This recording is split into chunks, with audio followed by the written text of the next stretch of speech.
All right, glad to know you are still right there with us. If you are still joining us for the first time, this is Real Talk with Kike, and we are talking about love, Valentine, marriage, relationship, and the guest we have with us is an embodiment of love and philanthropy. It is contemporary that we discuss about love as an aspect of humanity. It is important we question ourselves on how much love we have shared and not how much we receive. And if you have been following our Reverend Mother, you will see how much love she has been giving thus far. But before we go on, let me introduce our guest for the show today, Reverend Mother Abimbola Esther Ajayi. Let's please give her a warm, resounding welcome. Thank you. Thank you. It's so good to have her here, and we can all see that she's very contagious when it comes to her smile and all of that. But again, ma, welcome, ma. Great to have you with us today. Thank you so very much. Yes. Glorious day that the Lord has made. We rejoice and glad in it. Oh, it's a new dawn. Yes. It's a new year. Yes. It's a new decade. It's going to happen. 2020. By the time we reach to 2030, it's going to be powerful. Of course, yes. Of course, yes. Thank you so much, ma. So our topic for the day revolves around love, knowing that the Valentine is around the corner, and that is the reason why we have no other than our Reverend Mother to come and preach about it, because she's the best person to be able to preach this and send the right message to the world, knowing a lot of things are ongoing at the moment. But first of all, ma, what has the journey been so far? What gives you that fortitude to still keep going on than the divine calling, so to speak? I want to tell you this. I always say it. If the Lord is with you on a mission, the mission becomes so easy. Mm-hmm. And let me tell you, love is something that is always within. If it's within you, I always say this: what you don't know, you can't teach. What you don't have, you can't give. Oh, yes. I've got love. I love life. I do my thing. And then I share it wherever place I go, because the creator of the whole universe is with me on this journey. Thank you so much. And I'm glad that you just spoke about keep sharing, because I know that we believe sharing love is divine calling, and giving the less privilege requires great sacrifice. Kindly teach us or tell us what should inspire us, how to become a giver or givers, and charity works that in this age where people have become totally egocentric. When I mean egocentric, I mean selfishness. Everybody thinks about themselves first. Yes. Let me tell you, the book of John, I'm a pastor, I always go back to the Bible. The book of John chapter 3 verse 16 says, "For God so loved the world that he gave his only begotten son." Let me tell you, Christendom is all about love. If you're a Christian and you are not loving, you lie, you deceive. And then let me tell you about this. When it gets to the book of 1 Corinthians chapter 13, the all of that chapter 13 is about love. And then when it gets to the book of 1 John chapter 4, I will say the whole of that chapter as well. It's about love. That if you say you love God that you can't see, and you hate your neighbor that you can see, you lie, you are an hypocrite. You don't love. And then when you love, the good thing about love is that when you love itself radiates all over you. Sure. You get younger, your smile is there, you keep giving. Yeah. And then love and giving is together. If you don't love somebody, you can't share anything with that person. Very and then true. the book of Luke chapter 6 verse 38, give, it shall be given unto you, good measure, pressed, shaking together, running over. That is what the Lord is going to return into your bosom. What am I trying to say?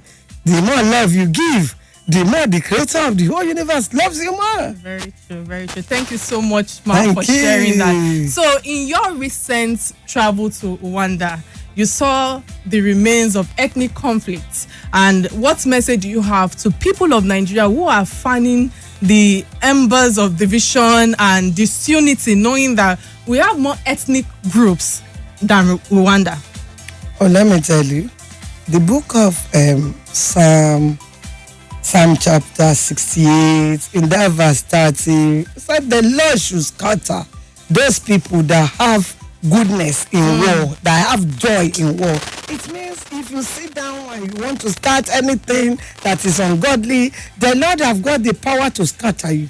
And you always know the beginning of war, you never know the end of it. Let me tell you, Rwanda, if they knew that it's going to get to that level, I guarantee they will not start it.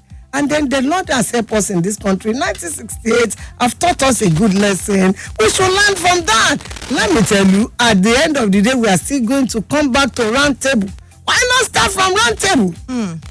Thank you. And keep loving. Oh, thank you so much. I think that keep loving, will make me quickly go to a quick question. I'm very sure you've heard recently in the news about a lady, Miriam Sander, who was just sentenced to death by hanging following the brutal murder of her husband. As a woman, what's your message for other women in general for managing marital problems that led to violence or that leads to violence, and how can we eradicate this in our society today? Let me tell you, I'm going to take myself as an example. Marriage is not bed of roses. There's no how you are not going to disagree. I always say this, if you say somebody is bad, I agree with you. But you are good. Use your goodness to turn that person around. The book of, I always go back to the Bible because I'm a pastor. The book of Romans chapter 12, that last one says, if it's be in your power, be at good line with everyone. There are some people, I always know this, among the disciples, there is always going to be a Judas. Among the household, there is always going to be an Absalom.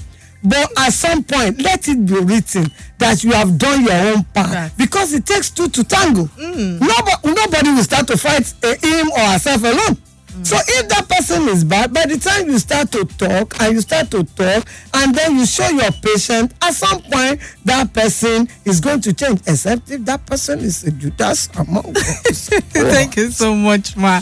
Before we go on a quick break, I think that there's another question I need to ask. There have been rumors from different quarters on the news about your relocation to Nigeria from the UK. Any specific reason for this? Oh, I came back to Nigeria because my status at the United Kingdom changed. Let me tell you, I went to United Kingdom with less than £100. And then if by every standard of anywhere in the world, I'm a millionaire.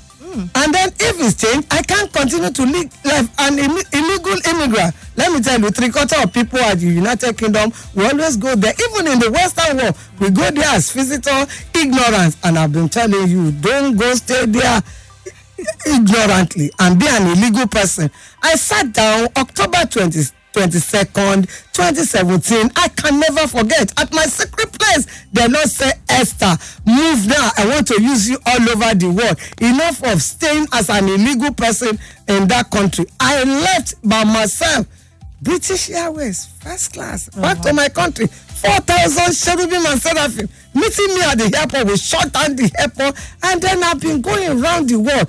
It's no shame that you should just be there and castrate yourself. If it's not moving, the document I gave them, they're still working on it. And then the Lord told me, I have passport that I'm using all over Europe. But United Kingdom, because my husband and my daughter at some point they had problem with the immigration people, and they are not ready for me. They are not ready for me. The creator of the whole universe is ready for me. Alongside that, now I've gone to America severally. I've gone to all over Europe. I've been to Spain. At some point, United Kingdom will be ready for me, and then honorably I will go back there. Let me come and restrain it. Do my status. Let me stay there as a legal person. I don't want to continue to hide. I'm a child of the Most High God. Oh my goodness, oh Lord. Won't you just love this woman? And I believe that we are all blessed to have such a person in this era. We'll go on a quick break and return after a word from our sponsor. Do not touch that dial. Stay tuned.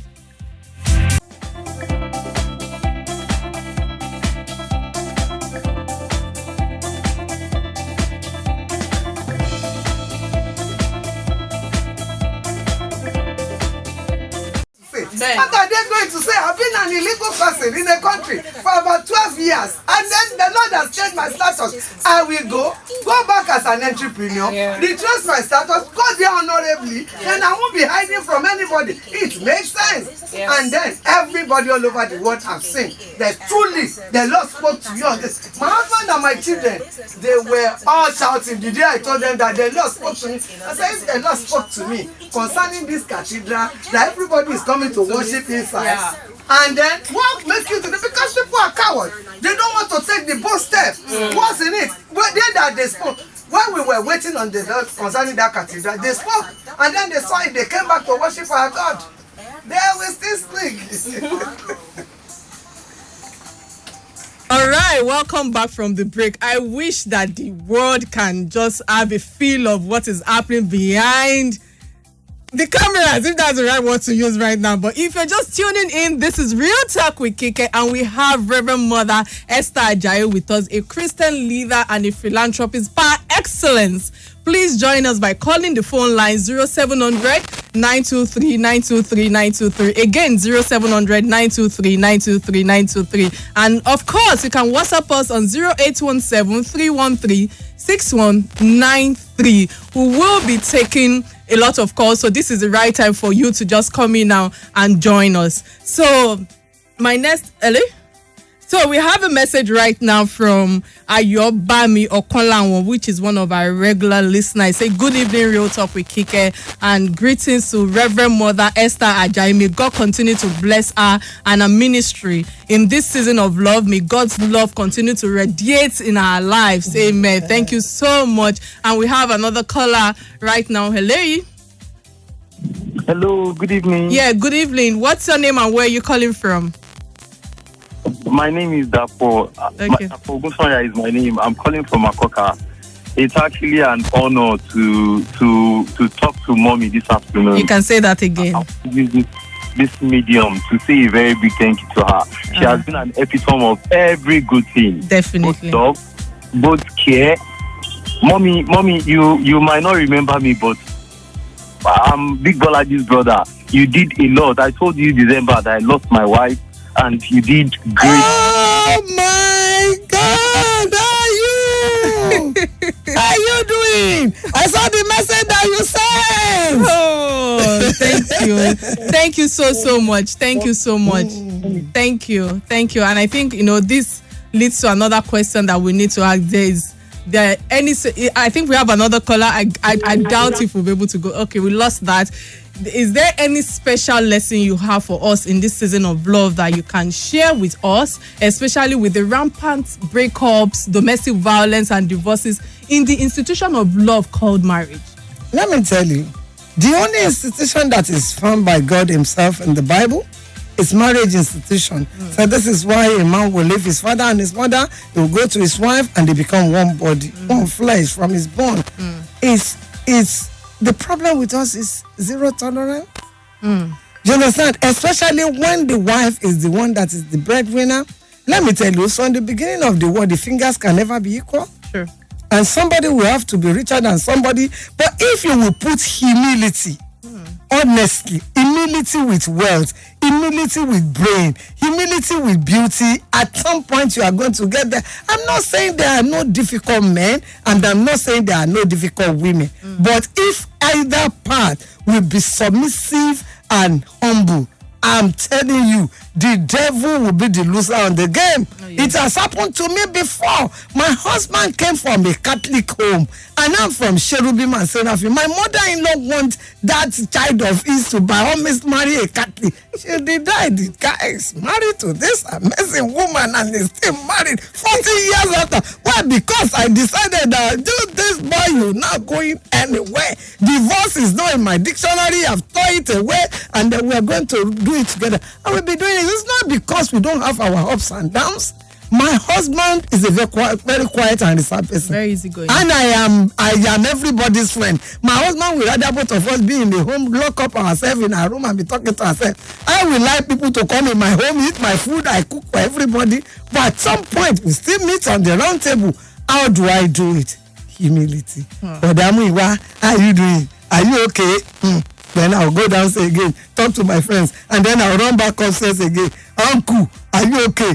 Uncle, we are looking at me. Are you, this your people? What many people uncle, I'm coming. You know, because of the humility and then love genuinely. If you love somebody genuinely, honestly, at some point, whatever that person does, and you put humility with it, you'll be comfortable with it. But children of nowadays, zero tolerance. Thank you so much. I think one of the key lessons I have picked from this today is humility and also tolerance. Again, you would observe that the tradition, as in the foundation of our tradition, never departs from whatever thing she has become today, and she has not forgotten herself. And I think that is one of the things that we need to that should keep driving us in our own world today. So, okay, we have another caller on the line.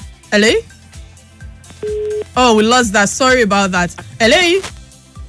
Hello. Hi, what's your name and where are you calling from? You're on Real Talk with Kike and definitely with our mother in the studio. My name is Olorun Todabiodun. All right, what's your contribution today?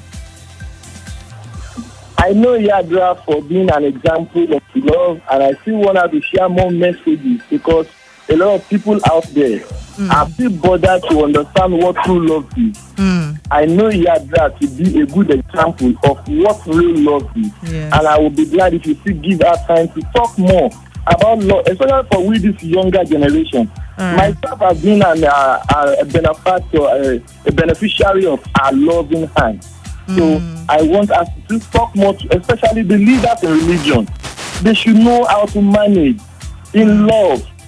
That's what I want. All right, thank you so much for your contribution today. Don't worry, very soon we are going to extend our hours because of the kind of prominent guests we have in the studio. But anyways, on the lighter note, you were recently in Liberia, ma'am. Your voice has become a voice of authority in faith and innegligibly one of the leaders worldwide. What is your advice to leaders and what is the way forward for Nigeria today with the kind of leaders we have? You see, come back to love. Let me tell you, the person that we went to do the hole in the heart of the child in Delhi, India. I came back from India last week. The man said he's going to leave the church that he was going. I'm not going to mention the name of the church now. That is full member of Cherubim and Seraphim now. He said it's not about the finances for us to take the child to India and both of himself and his wife to look after the child. Is that how do I leave Mumbai to come to Delhi? And I've never seen them before. I met them on the social media, on a WhatsApp group call. He said he has never seen any such thing before. That he has been saying he will never have anything to do with white government churches, but he is member, full member. What am I trying to say? Love conquers all. Keep loving. You see, even that for our person, leaders, they must love our country. Just show love. You see, the devil is a bastard. He knows if you give, you will receive more than you are giving. Yeah. But he doesn't want us to give. Leaders, keep loving. You know, sometimes we know some of the sheep that are difficult. Once a shepherd, you just take your sheep as it is, and then you pamper your sheep. At some point, that goat is going to turn to a sheep. Yeah. It's what we preach that we should live. If you live what you are preaching, at some point it will be so beautiful and so easy. Right. Thank As if your life depends. Thank you so much. Mommy, I've said it all. We should be the doer and the hearer of our words, you know. And finally, what is your message that you have for Nigerians on the show today, especially when it comes to people's perspective, when it comes to white garments? Because I know that you would have seen a lot of people who have issues with white garments, churches and all of that, because some of them go to these white garment churches in the evening and in the morning they go to their churches. So, but generally, what's your message for Nigerians today while you're addressing the issue of white garment churches? My message is that keep loving. If you love somebody, you won't behead that person. If you love somebody, you won't kidnap the person. Because you know the agony that person is going to go through. And then the way forward, let me tell you, there are bad people everywhere. And Methodist, Redeemed, Anglican, that's always one Judas among the disciples, one Absalom in the household. But you will not castrate everybody for who they are. Have you said white garment church? Everybody, have you been to Love of Christ Generation Church? Yes, sir. Have you met with Esther Ajayi? Oh, preach I will it. change your mind concerning white garment people because this babe is ready to change the face of white government churches. Oh yes, and you are doing a good job. My church is coming up in Victoria Island. July, I will throw open the door.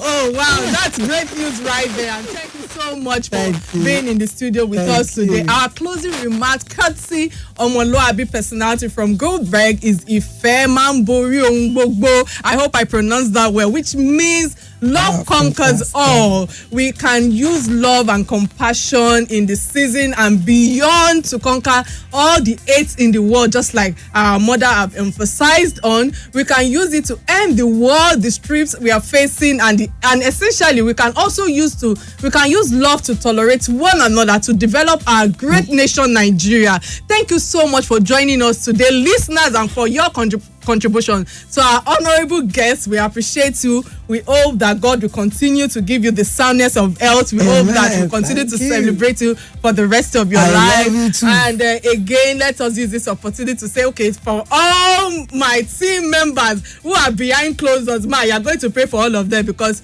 I've not been doing this alone. They've been so awesome, and I will say that you guys continue to make use of a symbol of love and compassion for humanity as a whole. And thank you for joining us, and have a great day. We will be back for another eye-opening episode on Some Real Talk with Kike. So be kind to one another and love yourself the way you want someone else to love you. Thank you so much. Self-love.